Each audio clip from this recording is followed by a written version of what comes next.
আসসালামু আলাইকুম। সবাইকে স্বাগত জানাচ্ছি বিডি ভিউজে। আপনাদের সাথে আছি আমি সাবরিনা কাজী। একসময় পশ্চিমা বিশ্বের আতঙ্ক ছিল কমিউনিজম। পশ্চিমারা তখন কমিউনিজম ঠেকাতে মুসলিম বিশ্বের দিকে ঝুঁকে থাকত।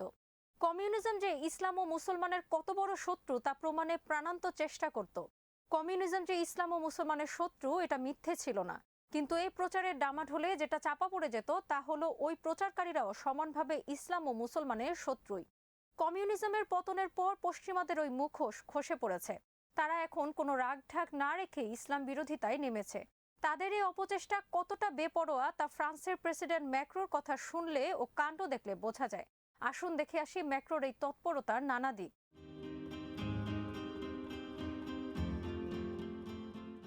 গোটা দুনিয়ার পাশাপাশি ফ্রান্সও যখন কোভিড-19 মহামারীতে দিগ্ভ্রান্ত, ম্যাক্রো তখন মহামারী মোকাবেলার চাইতে অগ্রাধিকার দিচ্ছেন তার দেশের মুসলিমদের ওপর নতুন নতুন বিধিনিষেধ আরোপকে। বলে চলেছেন ইসলামের ভেতরেই নাকি সমস্যা রয়ে গেছে।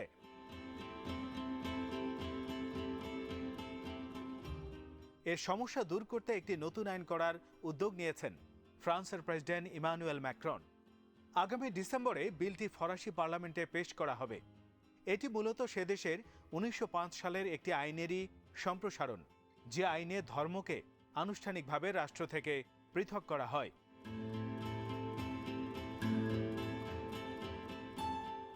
নতুন আইনে অন্য অনেক বিষয়ের মধ্যে রয়েছে ফ্রান্সের বিভিন্ন মসজিদে বিদেশি অনুদানের বিষয়টিতে নজরদারি করতে পারবে রাষ্ট্র। ফরাসি ইমামদের জন্য স্পেশাল সার্টিফিকেট প্রোগ্রাম চালু করা হবে এবং নেওয়া হবে হোম স্কুলিংয়ের সংখ্যা কমানোর যথাযথ ব্যবস্থা। সাধারণত ফরাসি মুসলিমরাই তাদের শিশুদের জন্য এ ধরনের স্কুল চালিয়ে থাকে। ম্যাক্রোর ধারণা এসব স্কুল চালায় ধর্মীয় চরমপন্থীরা।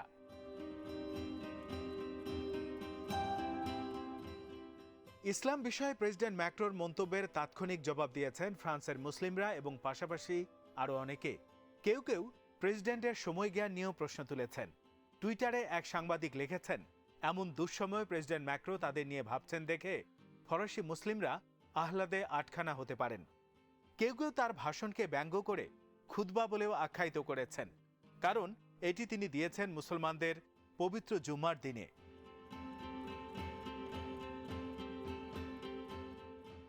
একজন রাজনীতি বিজ্ঞানী তার ক্ষোভ চেপে না রেখে খোলাখুলি বলেন, এসব কাণ্ড দেখে আমি স্তম্ভিত হয়েছি। আমি ভাবতে পারি না কোনো পশ্চিমা নেতা ইসলাম সম্বন্ধে এমন কথা বলতে পারেন, কারণ ইসলাম ও মৌলবাদী আন্দোলনের মধ্যে ব্যাপক তফাৎ রয়েছে।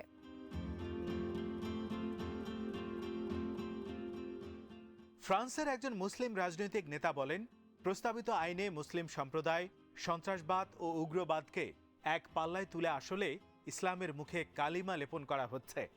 এ অবস্থায় এ আইন সারা দেশে আরো বেশি করে ইসলাম ভীতি ছড়িয়ে দেবে। এমনিতেই দাড়ি টুপি পরিহিত কাউকে দেখলেই ফরাসি প্রতিবেশীরা পুলিশ ডাকছে, বলছে এ লোককে আমরা আমাদের নিরাপত্তার জন্য হুমকি মনে করছি।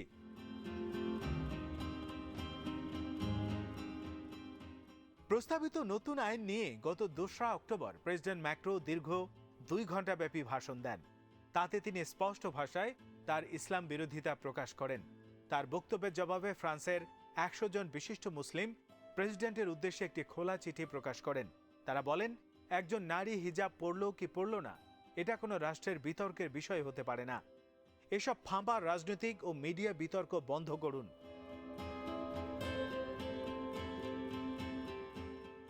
কিন্তু বন্ধ করতে বললেই তো আর বন্ধ হয় না। ইসলাম ভীতি আর মুসলিম বিদ্বেষ ফ্রান্সের সমাজে কেমন ব্যাপকতা লাভ করেছে তা আরও স্পষ্ট হয় গত মাসের এক ঘটনায়।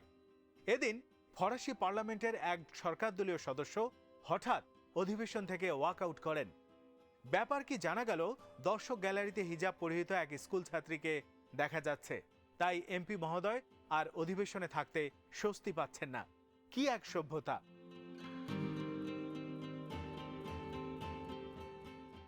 ওই সময় এক ফরাসি সাংবাদিক রান্না বিষয়ক একটি ভিডিও পোস্ট করেন সোশ্যাল মিডিয়ায়। ওতে দেখা যায় হিজাব পরিহিত এক মুসলিম নারী রান্নায় ব্যস্ত। ওই সাংবাদিক ভিডিওর ক্যাপশনে দেন 11 সেপ্টেম্বর, অর্থাৎ হিজাব পরে রান্না করা আর টুইন টাওয়ার ধ্বংস করা এক। কি উর্বর মস্তিষ্ক ফরাসি সাংবাদিকের! আবার ম্যাক্রোর কথায় বগল বাজানোর মতো মুসলিমও 2-1 পিস আছে। এরকম একজন হলেন হাকিমেল কারোই। প্রেসিডেন্ট ম্যাক্রোর বন্ধু এই ব্যক্তি বলেন, প্রেসিডেন্টের বক্তব্য ইসলামিজমের বিরুদ্ধে, ইসলামের বিরুদ্ধে নয়।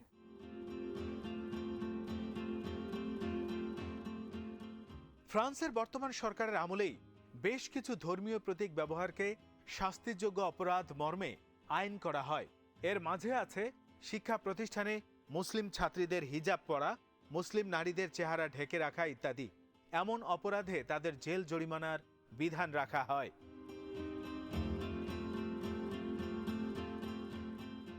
কেন্দ্রীয় সরকার যখন এমন ব্যবস্থা নিয়েছে, তখন স্থানীয় সরকার তথা স্থানীয় রাজনীতিকদের আর পায় কে? তারা আরো কঠোর ব্যাখ্যা দিয়ে করতে পারে নতুন আইন। এমন অবস্থায় অনেক মুসলিম ব্যবসায়ের ব্যবসা প্রতিষ্ঠান বন্ধ করে দিতে পারে সরকার, কারণ এসব প্রতিষ্ঠানের মালিকরা তাদের দোকানে হারাম পণ্য বিক্রি করতে নাও চাইতে পারেন।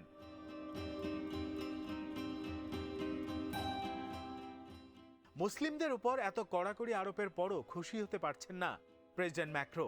প্রস্তুতি নিচ্ছেন নতুন আরেক দফা কঠোর ব্যবস্থা গ্রহণের, যার কথা একটু আগেই বলা হয়েছে।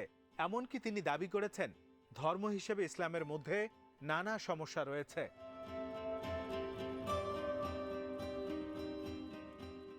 করোনা মহামারীর কারণে বিশ্বের অন্যান্য দেশের মতো ফ্রান্সও গত কয়েক দশকের সবচাইতে খারাপ অর্থনৈতিক দুর্যোগ মোকাবেলা করছে। ইয়েলো ভেস্ট আন্দোলনকারীরা তো আছেই, পাশাপাশি পুলিশের নিষ্ঠুরতার বিরুদ্ধে আন্দোলন করে চলছে সংখ্যালঘু জনগোষ্ঠীরাও। সব মিলিয়ে ফ্রান্স দেশটি আছে টালমাটাল অবস্থায়।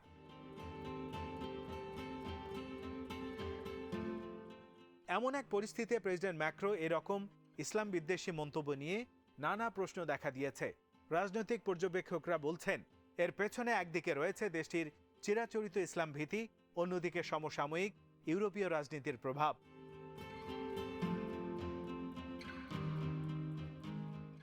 এক সময় মধ্যপ্রাচ্য ও আফ্রিকার অনেক দেশ ফ্রান্সের কলোনি ছিল।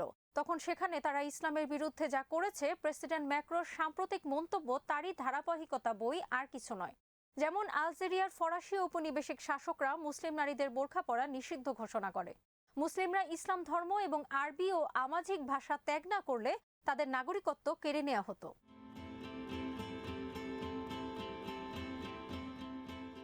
ফরাসি ঔপনিবেশিক শাসকদের এসব দমন পীড়নে অতিষ্ঠ আলজেরিয়াবাসী একসময় স্বাধীনতা সংগ্রাম শুরু করে, আর শাসক গোষ্ঠী তা দমনে আশ্রয় নেয় চরম নিষ্ঠুরতার। তাদের হাতে কমপক্ষে 1 মিলিয়ন মানুষ নিহত হওয়ার পর 1962 সালে অবশেষে আলজেরিয়া ছেড়ে আসে ফ্রান্স।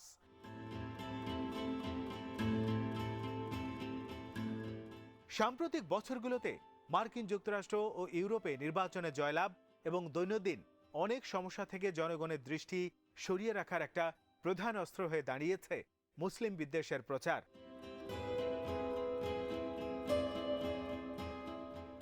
ফ্রান্সে 2022 সালে অনুষ্ঠিত প্রেসিডেন্ট নির্বাচনে এ অস্ত্রটি ব্যবহারের কাজে বেপরোয়া এখন প্রেসিডেন্ট ম্যাক্রো এবং তার কট্টর ডানপন্থী প্রতিদ্বন্দ্বী মেরিনে লাপেন। লাপেনের প্ল্যাটফর্মটি ইসলাম বিরোধীদের, এটা সবাই জানে। তাই প্রেসিডেন্ট ম্যাক্রো ঝাঁপিয়ে পড়ছেন তাদের মাঝে নিজের কিছুটা হলেও গ্রহণযোগ্যতা তৈরি করতে।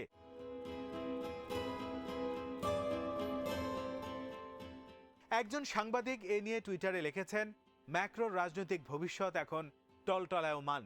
তাই তিনি মুসলিমদের বিরুদ্ধে ঘৃণার আগুন জ্বালানোর পথ বেছে নিয়েছেন, কারণ এটাই হলো একমাত্র পন্থা যা ভোটের মাঠে কখনো ব্যর্থ হয় না। মজার ব্যাপার হলো, ফ্রান্সের এই প্রেসিডেন্টই আবার নিজস্ব ব্র্যান্ডের মডারেট ইসলাম কায়েমে সাথী হিসেবে বেছে নিয়েছেন সংযুক্ত আরব আমিরাত, মিশর ও সৌদি আরবকে।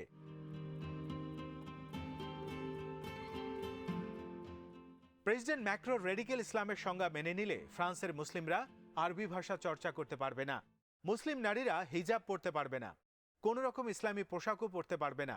তবে প্রেসিডেন্ট ম্যাক্রোর এই নববিধান মধ্যপ্রাচ্যের সেসব শাসকদের বেলায় কার্যকর হবে না, যারা গণহত্যা চালায়, সাংবাদিক হত্যা করে, কিন্তু টুইটারে ভিন্ন মত প্রকাশ করলেও জেলখানায় ঢোকায়।